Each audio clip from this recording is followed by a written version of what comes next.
बिस्मिल्लाहिर्रहमानिर्रहीम। अस्सलाम वालेकुम नादरीन, आप यूट्यूब चैनल देख रहे हैं। मैं इमरान खान हूँ। नादरीन, ये माइनस इमरान खान वाला मामला है क्या? इसकी मैंने सारी तहकीकात की है, बहुत सारे ऐसे लोगों से बात की जिनके मैं अभी नाम नहीं ले सकूंगा, क्योंकि पाकिस्तान तहरीक इंसाफ में इस वक्त हर तरह के लोग हैं।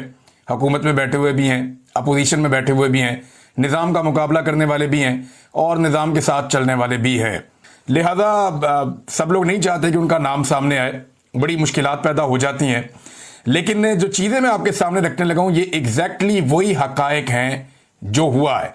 अब तक हमारे पास मालूमात क्या है, पहले आप ये देख लीजिए। हमारे पास मालूमात ये है कि इमरान खान साहब ने कहा था कि मेरे से मुशावरत के बगैर बजट पास नहीं होगा। उसके बाद जो बड़ी खबर आती है वो ये आती है कि बजट पास हो गया और इमरान खान साहब से मुशावरत नहीं की गई। उसके बाद यह दावा किया जाता है कि यह बजट इसलिए पास किया गया कि खतरा था कि इमरान खान की खैबर पख्तूनख्वा में हुकूमत गिर जाएगी। उस हुकूमत को बचाने के लिए पॉलिटिकल कमेटी ने जनाब एक मीटिंग की थी और उस मीटिंग के अंदर यह तय पाया था कि बजट पास करवा दिया जाए। अब तक आपके सामने यही कहानी आई है। अब मैं आपको जो हकायक बताऊंगा ये वो हैं जो एग्जैक्टली मैंने हर तरफ से इकट्ठे किए और सारे डॉट्स कनेक्ट होने के बाद ये कहानी बनती है। हुआ ये कि जिस वक्त फील्ड मार्शल साहब के खिलाफ अमेरिका में एहतजाज हुआ तो एस्टेब्लिशमेंट की जानिब से अली अमीन गंडापुर को धमकाया गया। उससे पहले भी कहा गया था, बाद में अली अमीन गंडापुर को वार्निंग दी गई और अली अमीन गंडापुर को धमकियां दी गई और उन्हें यह कहा गया कि आपकी हुकूमत अब फारिग है, बजट पास करवाना है तो करवाओ, नहीं तो तुम्हारी हुकूमत फारिग है और इमरान खान से मुलाकातें भी भूल जाओ।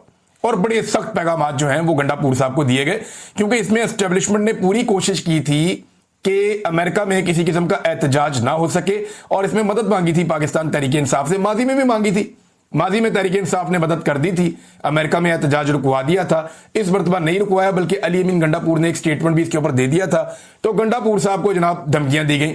अब गंडापुर साहब का एक रिकॉर्ड है कि उन्हें चाहे धमकी दी जाए, चाहे उठा के ले जाए, चाहे सारी रात कोई अपने पास रखे, गंडापुर साहब सुबह कोई कहानी नहीं बताते। गंडापुर साहब कभी ये नहीं बताते कि उनके साथ क्या हुआ या उन्हें कौन उठाकर ले गया था या एक वजीर आला को इतने घंटों के लिए गायब किया गया तो इसके पीछे कौन लोग थे। गंडापुर साहब ये नहीं बोलते। वो ये तो कहानी अजीबोगरीब सुना देते हैं, देव मालाई किस्म की, कि मैंने पहाड़ क्रॉस कर लिए, लेकिन वो ये नहीं बताते कि एक्चुअली उनके साथ हुआ क्या था। तो गंडापुर साहब को धमकाया गया, उन्हें इस बात का आइडिया हो गया कि हुकूमत गई अब अगर ये बजट पास नहीं होता तो इसके बहाने हुकूमत गिरा दी जाएगी। इन्हें खलबली पड़ गई कि मैंने अब बजट पास करवाना है किसी तरह। इन्होंने राब्ते शुरू कर दिए अपने लोगों से कि जनाब हुकूमत जा रही है, अगर खैबर पख्तूनख्वा में हुकूमत नहीं होगी तो कुछ भी पल्ले नहीं बचेगा, फिर हमारी वही हालत हो जाएगी जो पंजाब के अंदर पाकिस्तान तहरीक इंसाफ की। इस किस्म की बातें ये वहां पे करना शुरू हो गए। ब्रीफिंग अली अमीन गंडापुर ने दी थी, मैं आपको फिर बता देता। यानी वो खुला उनके लिए मैदान छोड़ा हुआ है। पाकिस्तान तहरीक इंसाफ को कहीं निकलने नहीं दिया जा रहा और पीपल्स पार्टी और पीएमएलएन को मुकम्मल तौर पे फैसिलिटेट किया जा रहा है। देखिए, अगर अरकान असम्बली पे पाबंदियां हैं और वो इलेक्शन कैंपेन नहीं कर सकते तो फिर नवाज शरीफ साहब ये भी रुकन असम्बली हैं, बिलावल, आसिफा, बहुत सारे और हैं, अता तारड़ है, आबिद शेर अली है, इख्तियार वली खान है और बहुत सारे लोग हैं। ये सारे वहां पहुंचे हुए हैं। ये वहां क्या करने के लिए गए हुए हैं? वहां तो गवर्नर पंजाब भी गए हुए हैं। ये सारे लोग कंपेन करने के लिए गए हैं ना, ये कंपेन ही करेंगे और क्या करेंगे। और इनके कंपेन करने के जलसे जुलूस वीडियोस आ रही हैं, जबकि पाकिस्तान तहरीक इंसाफ के लोग काम करना चाहते हैं तो उन्हें मना कर दिया जाता है वहां पे। ये इलेक्शन पाकिस्तान की मिलिट्री एस्टेब्लिशमेंट मैनिपुलेट कर रही है और कितने अरसे के बाद कर रही है। यानी इमरान खान को निकाले हुए इन्हें 4 साल से जायद हो गए। ये अभी तक इमरान खान की मिथ नहीं तोड़ सके। इमरान खान को जेल में डाले हुए इन्हें 3 साल हो गए। ये अभी तक इमरान खान साहब की मकबूलियत को नहीं खा सके। इनको अपनी हुकूमत बनाए हुए 2 साल से जायद हो गए। जो नई हुकूमत बनाई है 4 साल से तो वैसे ये हुकूमत में ही है। ये अभी तक इमरान खान का मुकाबला करने के काबिल नहीं हुए। आसिम मुनीर साहब आए, उन्होंने अपना टेन्योर मुकम्मल कर दिया, एक और एक्सटेंशन ले ली, लेकिन आज भी वो और उनका पूरा बनाया हुआ निजाम इमरान खान का कैदी नंबर 804 का मुकाबला नहीं कर पा रहा। देखिए, डोनाल्ड लू ने जो साइफर लिखा था इसके ऊपर पाकिस्तान तहरीक इंसाफ को बात करनी चाहिए थी, लेकिन वो खामोश रहे। उन्होंने इसके ऊपर ज्यादा बात नहीं की। ज्यादातर लोग डरते हैं पाकिस्तान में और ये हकीकत है, और मेरे ख्याल में वो इतना नाजायज भी नहीं है। आप लोगों को ब्लेम नहीं कर सकते, मारने वाले को ब्लेम करना चाहिए। मार खाने वाले या मजलूम को बुरा क्या कहना। लोग बेचारे एक लेवल तक लड़ सकते हैं, अब बंदूक उठा के गोली तो नहीं चला सकते ना। अब बंदूक को इस्तेमाल किया जाता है, लोग टैक्स के पैसे से जो बंदूकें खरीद के देते हैं वही बंदूकें लोगों के ऊपर सीधी की हुई हैं। तो लोग अब बंदूक उठा के नहीं लड़ रहे तो इससे फायदा उठाना चाहिए, निजाम को चलने देना चाहिए। या आप इंतजार कर रहे हैं उस वक्त का जब लोग आके सामने खड़े हो जाएंगे और लोग फिर बंदूक की गोली से भी नहीं डरेंगे और अल्टीमेटली यही होता है, पूरी दुनिया में यही होता है। जब आप जुल्म को एक लेवल से ज्यादा बढ़ा देते हैं फिर वो मिट जाता है।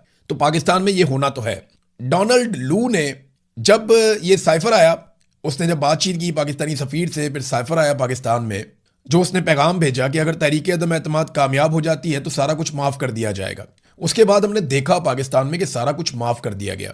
पाकिस्तान की एस्टेब्लिशमेंट ने जुल्म और जबर के पहाड़ तोड़ दिए, हुकूमत गिरा दी, नई हुकूमत बना ली, बंदर बांट की गई, धांधली की गई, दो नंबरी की गई, जबरी गुमशुदगियाँ की गई, अदलिया और मीडिया पर पाबंदियाँ लगा दी गई, गैर आइनी और गैर कानूनी इलेक्शन करवाए गए, गैर इंसानी और गैर अखलाकी हरकत की गई, कोई पूछगछ नहीं हुई, इलेक्शन पूरा को पूरा चोरी कर लिया, फौजी अदालतों में सिविलियंस को सजाएं दे दी और अब फिर एक मरतबा इलेक्शन चोरी कर रहे हैं।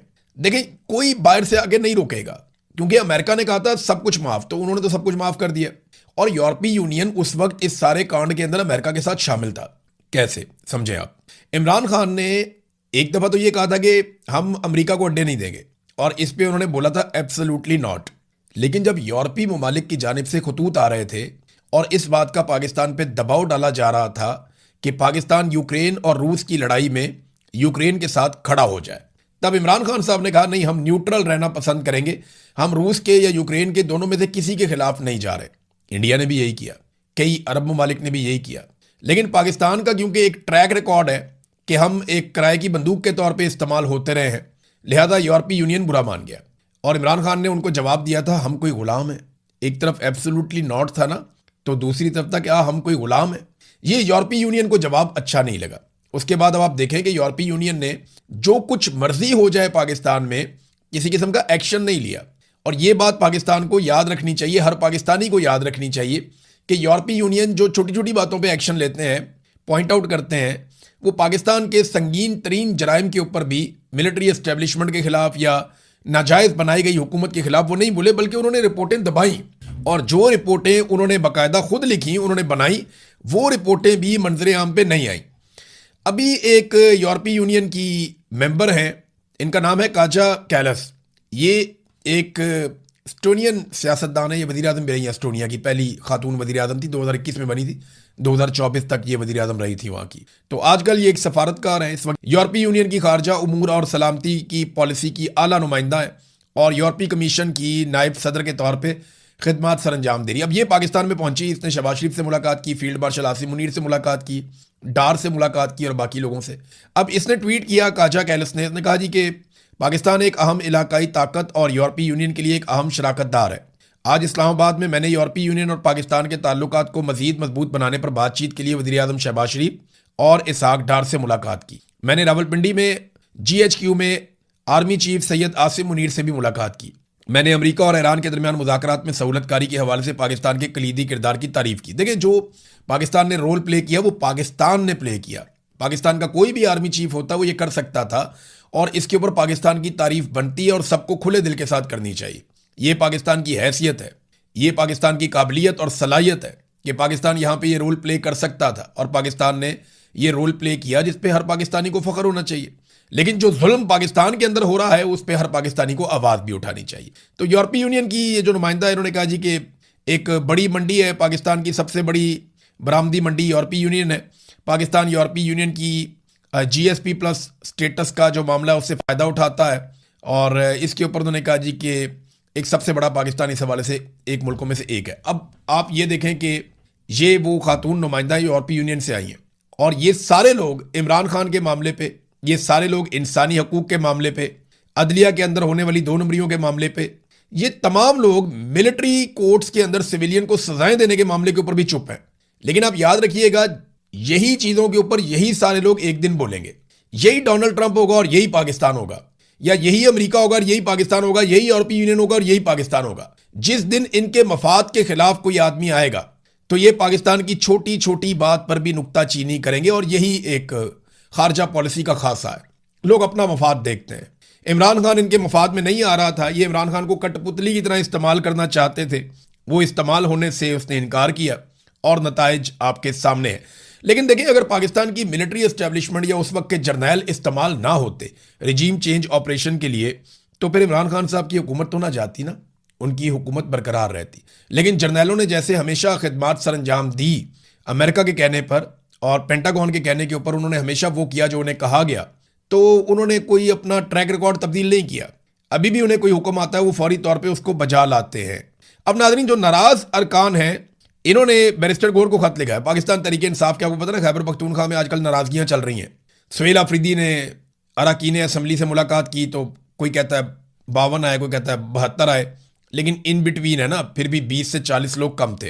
हुकूमत कहती है 20 कम थे, मीडिया कहता है 40 कम थे। अब जितने भी कम थे वो नाराज तो हैं, और उन्होंने खत लिखा बैरिस्टर गौहर को। और खत में मुतालबा क्या किया, मैंने आपको 2 दिन पहले एक वीलॉग में ये बताया था कि ये जब भी मुतालबा करेंगे इमरान खान की रिहाई का मुतालबा करेंगे। ये जब भी बात करेंगे इमरान खान का नाम लेकर पॉलिटिक्स करेंगे, क्योंकि और कोई तरीका ही नहीं है ना। और ये मौका सुहेल अफरीदी ने खुद दिया। देखें, सुहेल अफरीदी की अपनी गलतियां उनके सामने आ रही हैं, उनकी अपनी कमजोरी उनके सामने आ रही है। अगर वो हिम्मत दिखाते और ताकत के साथ नौजवानों को इकट्ठा करके खड़े हो जाते और डट जाते एस्टेब्लिशमेंट और उनके हरकारों के खिलाफ, तो आज सुहेल अफरीदी की सूरत कुछ और होती। ये वजारत आला तो अभी रहेगी, कभी नहीं रहेगी, लेकिन सियासत सारी जिंदगी रहेगी। तो सुहेल अफरीदी अपना नाम लिखवा सकते थे बड़े सियासतदानों के अंदर और अपना कद बहुत ऊंचा कर सकते थे। उनके पास अभी भी मौका है, लेकिन उन्होंने मेरे ख्याल में बंद कमरों को ज़्यादा शायद पसंद किया। इंडोर एहतजाज कर लिया, थोड़ा कमरों के अंदर मीटिंग्स कर ली, कोई इधर मीटिंग कर ली, कोई उधर मीटिंग कर ली। तो वो इस चक्कर के अंदर वो रहे नहीं जो वो बन सकते थे, या जो इमरान खान ने उनसे एक्सपेक्ट किया था वो सारा कुछ वो कर नहीं पाए। अब इसमें जो नाराज अरकान असम्बली, उन्होंने कहा इमरान खान की रिहाई के लिए तहरीक चलाई जाए, और इन्होंने लेटर लिखा बैरिस्टर गौहर को, इमरान खान की रिहाई के लिए मौसर तहरीक चलाई जाए, कैद पार्टी वर्कर्स की रिहाई के लिए कानूनी जंग लड़ी जाए। अब इन लोगों ने जनाब खत लिख दिया। इस हवाले से हुकूमती जमात पीटीआई के नाराज अरकान का, ये खैबर पख्तूनख्वा में है ना, ये इन्होंने पेशावर में एक इजलास किया, और इजलास करने के बाद इन्होंने बैरिस्टर गौहर को खत लिखकर ये कह दिया जनाब कि तहरीक चलाएं और हमें बड़ी तशवीश का इजहार है। साथ उन्होंने ये भी बताया कि इमरान खान पर जो पाबंदियाँ हैं उन पर भी हमें तशवीश का इजहार है, मुलाकातें बंद हैं उस पर भी हम बहुत परेशान हैं। इमरान खान की रिहाई के लिए एक मुस्बत, जामे, मौसर और नतीजा खेज हिकमत अमली इख्तियार की जाए। ये जनाब अब ये मुतालबात सामने आ रहे हैं। तो ये मुतालबात तो नाजायज़ नहीं है, लेकिन क्या सुहेल अफरीदी की हुकूमत गिरा दी जाएगी? मैंने आपको फिर कहा कि वो डिपेंड करता है कि आईनी अदालत क्या करती है। अगर आईनी अदालत ने कोई शरारत कर दी तो कोई पता नहीं, सुहेल अफरीदी की हुकूमत गिरा दी जाए। नाज़रीन, एक और बड़ी इंटरेस्टिंग चीज़ है, खैबर पख्तूनख्वा को जितना बजट मिला, आपको मैं बड़ी मज़े की बात बताता हूँ, वो खैबर पख्तूनख्वा की हुकूमत को आवाम के ऊपर खर्च करना चाहिए था ना। यानी जो अरबों रुपए मिले उन्हें, अपना हिस्सा जो खैबर पख्तूनख्वा को मिला, वो पैसा खैबर पख्तूनख्वा की आवाम की तामीर और तरक्की के ऊपर खर्च होना चाहिए था ना। उससे सड़कें बननी चाहिए थी, उससे लोगों के मसाइल हल होने चाहिए थे, लोगों की सेहत के मसाइल, खेलों के मसाइल, तालीम के मसाइल, इंफ्रास्ट्रक्चर के मसाइल, ये सारे हल होने चाहिए थे ना। आधा बजट भी खर्च नहीं हुआ, कुछ ऐसी इतलात आ रही हैं। नेक्स्ट वीलॉग में मैं आपको उसकी तफसीलात शेयर करूंगा कि खैबर पख्तूनख्वा हुकूमत ने सरप्लस किया, यानी वो जो उनके पास पैसा था उसको खर्च नहीं किया। रोज़ाना की बुनियाद पे सुहेल अफरीदी चिल्लाते हैं मेरा हिस्सा दो, मेरा पैसा दो, वफाक मुझे पैसे नहीं दे रहा। तो जो पैसे आपके पास थे आपने उन्हें खर्च क्यों नहीं किया? और आपको पता है कि वो हुकूमत बहुत ही नालायक होती है जिसके पास बजट मौजूद हो और वो अवामी तरक्याती मनसूबों पर उस बजट को खर्च ना कर सके। ये सिर्फ और सिर्फ IMF को खुश करने के लिए या पाकिस्तान की मिलिट्री एस्टेब्लिशमेंट को राजी रखने के लिए इन्होंने ये पैसा खर्च नहीं किया, और ज़बानी कलामी कहते रहे कि हमें बहुत सारा पैसा दें। मैं इसकी सारी तफसीलात निकालता हूँ अभी, मुझे क्योंकि इस पर कंफर्म इतला नहीं है। मैंने 2-3 ट्वीट्स पढ़े हैं जिसमें मुझे इन्फॉर्मेशन मिली, एक आधा बंदा मुझे बहुत अथेंटिक लगा, इसलिए मैंने ये कमेंट किए हैं। लेकिन नेक्स्ट वीलॉग में मैं इसकी सारी चीज़ें निकाल के अपनी टीम के साथ मिलकर आपके सामने शेयर करूंगा कि खैबर पख्तूनख्वा की हुकूमत ने कहा क्या और किया क्या। अब जरा आ जाए नादरीन, जंगबंदी वाला मामला जो ईरान वाला है उसमें एक बड़ा इंटरेस्टिंग मोड़ आ गया। सबसे पहले तो ये हुआ कि धमकी लगा दी ईरान ने कि अगर जंग होगी तो फिर मुकम्मल जंग होगी। अगर आप किसी एक जगह पे लड़ाई करते हैं तो इसका मतलब ये है कि जंगबंदी की हर तरफ खिलाफ वर्जी। और फिर ईरान ने यह भी धमकी लगाई कि अगर लबनान के अंदर कत्लेआम को ना रोका गया तो हम आबना हुर्मुज़ के साथ साथ बंद कर देंगे बाब मंदब को भी, तो पूरे इलाके की तिजारत रुक जाती है इससे। लिहाजा डोनाल्ड ट्रंप ने फौरी तौर पे एक्शन लिया, और डोनाल्ड ट्रंप ने बाद में ऐलान किया कि क्योंकि ईरान को इस पे बड़े तहफ़्फ़ुज़ात थे, तो मेरी नेतन्याहू से बात हुई है जिसमें मैंने उनसे दरख्वास्त की कि वो बैरूत लबनान पर कोई हमला ना करें। उन्होंने अपने फ़ौजियों को वापस बुला लिया है और उनका शुक्रिया। इस तरह इसराइल उन पर फायरिंग रोकने पर इसराइल ने इत्तफाक कर लिया है। देखते हैं सिलसिला कब तक चलता है, उम्मीद है कि ये हमेशा के लिए होगा। तो डोनाल्ड ट्रंप ने फौरी तौर पे जंगबंदी करवा दी। लेकिन एक्सियस मीडिया जो है उसने एक दावा कर दिया। उन्होंने दावा किया कि डोनाल्ड ट्रंप ने नेतन्याहू को डांटा है। अमेरिकी मीडिया ने कहा कि आज सुबह दोनों रहनुमाओं के दरमियान होने वाली टेलीफोनिक गुफ्तगू के दौरान ट्रंप ने लबनान में इसराइल की बढ़ती हुई फौजी कार्रवाइयों और ईरान के साथ अमन मुज़ाकरात को नुकसान पहुंचाने के खतरे पर इसराइली वजीर आजम बेंजामिन नेतन्याहू पर शदीद गुस्सा निकाला। दो अमेरिकी हुकाम इस गुफ्तगू से बाखबर थे और एक तीसरे जरिए ने यह बताया मीडिया को कि एक मौका पर ट्रंप ने नेतन्याहू को पागल कहा और उन पर नाशुक्रगुजारी का इल्जाम भी लगाया। नेतन्याहू के साथ डोनाल्ड ट्रंप की गुफ्तगू का खुलासा बयान करते हुए एक अमेरिकी ओहदेदार ने मीडिया को यह बताया कि ट्रंप ने कहा, तुम बिल्कुल पागल हो चुके हो, अगर मैं ना होता तो तुम जेल में होते, मैं तुम्हारी जान बचा रहा हूं। अब हर कोई तुमसे नफरत करता है, इस सब की वजह से अब हर कोई इसराइल से नफरत करता है। जबकि इस गुफ्तगू से बाखबर एक दूसरे जरिए ने बताया कि ट्रंप शदीद तैश में थे और उन्होंने एक मौका पर नेतन्याहू पर चिल्लाते हुए कहा कि तुम आखिर कर क्या रहे हो। यह है नाजरीन अंदर की खबर जो अमेरिकन मीडिया से आई है। इसके साथ एक खबर और भी है। नेतन्याहू ने बाद में अपनी फेस सेविंग के लिए यह कहा कि जनाब अगर हम पे हमला होगा तो हम हमला वापस करेंगे, और ये हमने बता दिया अमेरिका को कि हमने ये करना है। जबकि इसराइली जो वुज़रा हैं वो अब नेतन्याहू पे गर्म हो रहे हैं। इसराइल के वजीर खजाना ने नेतन्याहू को कहा कि जनाब या तो हम हैं या वो हैं, कोई दरमियानी रास्ता नहीं है, और फ़लस्तीनी रियासत के तसव्वुर को हम ख़त्म कर देंगे, दफन कर देंगे। कोई फ़लस्तीनी रियासत नहीं होगी, कोई हुदूद नहीं होगी, सारा हमारे कब्जे में रहेगा। तो इसराइली वजीर बराए नेशनल सिक्योरिटी उसने जो कहा, उसने कहा जी कि वजीर आज़म साहब आपने कहा था कि एक मजबूत वजीर आज़म अमरीकी सदर को बताता है जब मुमकिन हो हाँ और जब ज़रूरी हो तो ना, यानी हम अमेरिका को हाँ भी कर सकते हैं ना भी कर सकते हैं। तो उसने कहा यह हमारा वक्त है कि हम अपने दोस्त सदर ट्रंप को ना बोलें। अब वक्त है वो करने का जो हिजबुल्लाह पर हमले करने के लिए ज़रूरी और लाजमी है। हमारे जंगजू यानी इन्होंने जंगबंदी के खिलाफ वोट दिया। इन्होंने कहा जी नहीं, नेतन्याहू को डोनाल्ड ट्रंप को ना बोलना चाहिए, और यही प्रेशर था नेतन्याहू पे। और वही हुआ कि डोनाल्ड ट्रंप ने फिर गुस्सा निकाला नेतन्याहू के ऊपर। एक बड़ी अजीबोगरीब चीज हुई नादरीन इसराइल में, ये मैं आपको जरूर बताना चाहूंगा। इसराइल की पार्लियामेंट के अंदर ना एक तकरीब हुई, और ये अपनी नौयत की अजीबोगरीब किस्म की तकरीब थी। और ये ज्यादातर ईसाई वफूद बुलाए गए, मुख्तलिफ ममालिक से इन लोगों का ताल्लुक था, और इन लोगों को कहा गया कि आप यहां पे आगे खड़े होकर अपने अपने दिल की बात करें। ये लोग आते थे, आंखें बंद करते थे और फिर अल्लाह से माफी मांगते थे। यही अपने मजहब के मुताबिक वो सारा करते थे। मैं आपको चंद लोगों की बात, एक जर्मन शहरी है, वो आया, उसने रोना शुरू कर दिया।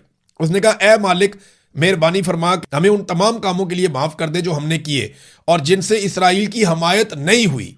ये इसराइल ने अपनी पार्लियामेंट के अंदर ये प्रोग्राम करवा दिया। फिर एक कोरिया की खातून आई इसराइल में, इसी नदामत की तकरीब में जो कोरिया से खातून आई थी, उसने कहा कि ए बाप कोरिया की कौम को माफ कर दे जिसने इसराइल के खिलाफ बात की है या उसकी मुखालफत की है। फिर एक बरतानवी वफद आया, उसके साथ एक साहब मौजूद थे, उन्होंने कहा कि ए बाप चर्च को खामोश रहने और उसके नतीजे में जो कुछ हो रहा है इसमें शरीके जुर्म होने पर माफ कर दे। क्या तू हुकूमत और चर्च दोनों में हमारे रहनुमाओं के दिलों को हमारी कौम के लोगों के साथ दोबारा अपनी और अपने कलाम की ताज़ीम की तरफ मोड़ देगा, ताकि एक कौम के तौर पर हम एक बार फिर इसराइल और यहूदी लोगों के साथ हमायत में खड़े हो सके और उनके दोस्त बन सके। तो ये एक अजीबोगरीब किस्म की एक तकरीब थी। मैं हैरान हो रहा था कि वॉर की तरफ जाते हैं, कभी इस तरफ जाते हैं। थोड़ा अर्सा पहले मैंने डोनाल्ड ट्रंप को देखा, जब वो बहुत इस्तराब में था तो उसके कंधे पे हाथ रख के बहुत सारे मजहबी किस्म के लोग खड़े हुए थे और वो अजीब किस्म के नारे लगा रहे थे। कोई मजहबी किस्म का उनका वो सारा रुझान था। अब ये उनके अकायद हैं, वो उसको वैसे कर सकते हैं, हर कोई आज़ाद है। लेकिन ये फ्रस्ट्रेशन बाद औक़ात जाहिर करता है उन लोगों की जिन्होंने दुनिया को जंग के अंदर फंसा दिया है। फिलहाल इसराइल के लिए वाकई डोनाल्ड ट्रंप की बात ठीक है कि नफरत में इजाफा हुआ है और इसराइल को नुकसान हो रहा है, क्योंकि यहाँ पे एक स्टेटमेंट आया है फ्रांस से। फ्रांस ने इसराइल पर एक पाबंदी लगा दी है। पेरिस में मुनक्कद हो रहा है एक दिफाई नौयत का शो, और ये बहुत बड़ी नुमाइश होती है जो पेरिस में होती है। वहाँ पे उन्होंने 15 से 18 जून को होने वाले प्रोग्राम में इसराइल की सरकारी शिरकत पर पाबंदी लगा दी है। इसराइली हुकूमत और वजारत दिफा के नुमाइंदों को इस नुमाइश में शिरकत करने या अपना कौमी पवेलियन लगाने की इजाज़त नहीं होगी। यानी ममालिक आते हैं ना, पाकिस्तानी भी जाते हैं, बाकी दुनिया के ममालिक भी जाते हैं, अपने अपने दिफाई हथियार लेकर जाते हैं। वहाँ पेरिस के अंदर उस शो के अंदर वो दिखाते हैं कि हमारे कौन से हथियार हैं, कैसे हथियार हैं। तो इसराइल को अब इस बात की इजाज़त नहीं दी जा रही। फ्रांस ने इसराइल पर पाबंदी लगा दी। अब एक तरफ गजा जो है उसके ऊपर मुकम्मल कंट्रोल इसराइल अपना पक्का कर रहा है, लेकिन बोर्ड ऑफ पीस में बैठे हुए लोग अभी तक खामोश हैं। अब तक के लिए इतने, अपना ख्याल रखिएगा, अपने इस चैनल का भी। अल्लाह हाफिज़।